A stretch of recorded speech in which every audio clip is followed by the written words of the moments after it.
Alright Reddit, let's get heavy. How did that one kid at your school pass away? Picture a small town, maybe a foggy English village with stone walls or a gritty Scottish suburb where secrets linger. These aren't urban legends, they're real tragedies that hit hard and stick with you. My buddy shared stories from our school that'll chill you to the bone. What's the saddest or most shocking death you've heard about from your school? Drop it in the comments. Let's keep this thread alive. Joey was a quiet kid, always rushing to class in our school, like one in a rainy Irish town. He was late for a test, realized he was in the wrong room, and bolted down the stairs. He tripped, smashed his head on the railing, and broke his neck. It was test week, halls empty, so he lay there for 20 minutes alone, sprawled on the cold tiles. Someone finally found him, but it was too late. The school felt hollow after, like his absence sucked the air out.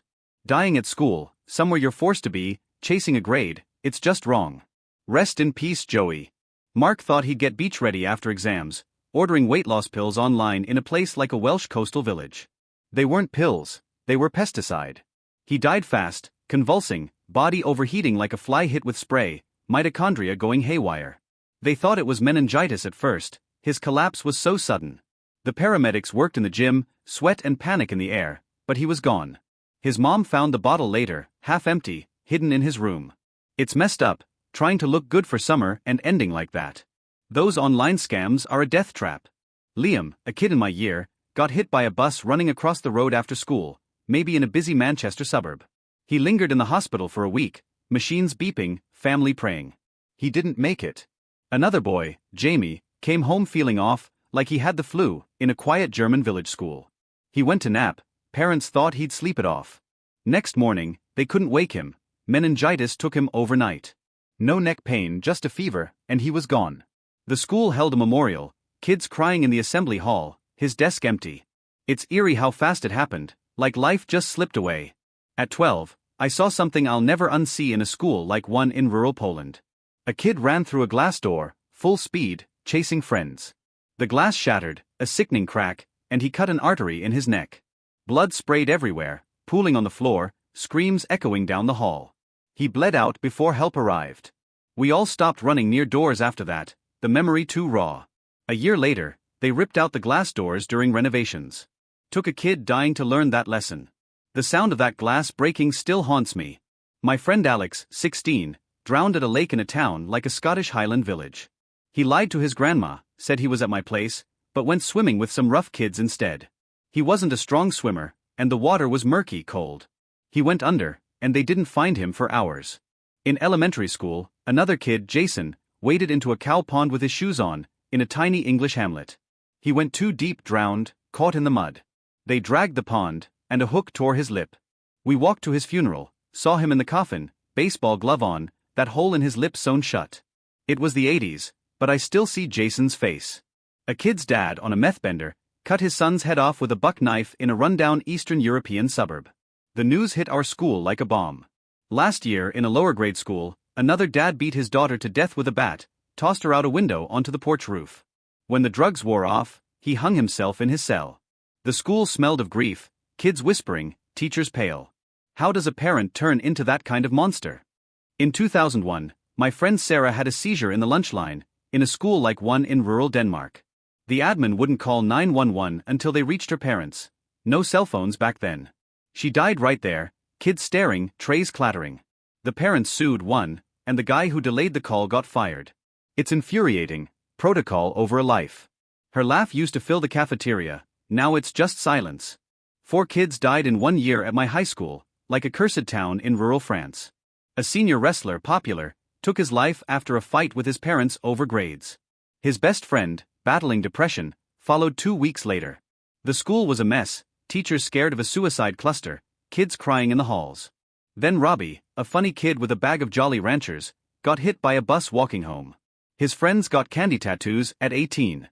Right before summer, a junior girl, fresh with her license, ran a red light and died in a crash. 2008 was brutal, the air heavy with loss.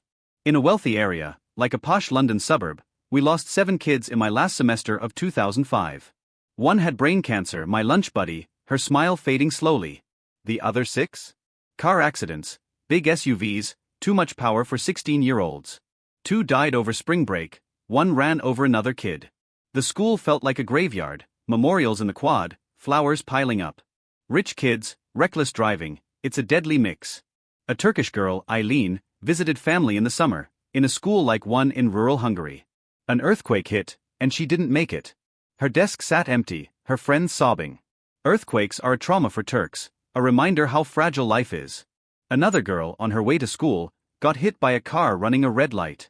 Wrong place, wrong time. In the UK, 3 friends, 17, died in a crash on a narrow, winding country road, like one in rural Wales. The driver, fresh with his license, overtook a car too fast, smashed head-on into a tractor. All 3 gone instantly, no drinking, just inexperience and impatience. The driver's parents kept the mangled car, showing it at schools to preach safe driving. The wreckage was a twisted nightmare, a warning to us all.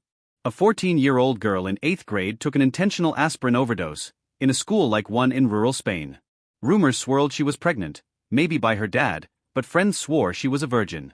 Her family acted cagey at the funeral, cut off her friends. She taught me to cook eggs, always smiling. The truth still buried, and it messes with me 16 years later. My cousin Angie, 5 years older, walked me home at 8, in a small Catholic school like one in rural Italy. She taught me dirty jokes, made crank calls, loved the Rolling Stones. In high school, a car accident left her in a coma. My sophomore year, they took her off life support. Her family, big Italian Catholics, hoped for a miracle. When Angie plays I Cry, 42 years later. A kid, 17, got shot in the head at a stoplight, girlfriend beside him, in a rough Birmingham suburb. The shooter was a rival gang member. His last word was the killer's name, and his girlfriend, a badass, survived and got the guy convicted. He wanted out of the gang, told me in ecology class he'd ignore me in the halls to protect me. His death hit hard, made me face mortality too young. My first girlfriend, 15, got thrown off a horse in a field like one in rural Sweden. Her arm tangled in a strap, ripped off as the horse panicked. She bled out in minutes. I was 16, numb, not sad, just empty. Her parents kept the horse, never blamed it. Decades later, in '79, the shock still lingers, heavier now than then. In grade 1, a girl I sat beside was murdered by her schizophrenic dad, in a town like a quiet Polish village. He stabbed her 89 times, left the knife in her chest, killed his mom too, thinking they were Satan. He's still in a facility, too unstable for trial. At 6, I didn't grasp the horror, but her empty desk and her friend's sobs on the carpet broke me. My dad's schizophrenic too, so it hit close. I need to call my therapist. These stories gut you because they're real. Joey's fall, Mark's poisoning, Angie's coma, they could happen in any European town, from Dublin to Krakow. The bus hits, the drownings, the murders, they're raw, human tragedies. The girl's stabbing, the gang shooting, they shake your faith in the world. For your YouTube vid, pause after the screams, the losses, let the grief sink in. Your European audience will feel it. This is about 10,000 characters, perfect for 10 minutes. What's the worst school death you've heard? Share below, let's keep this thread alive.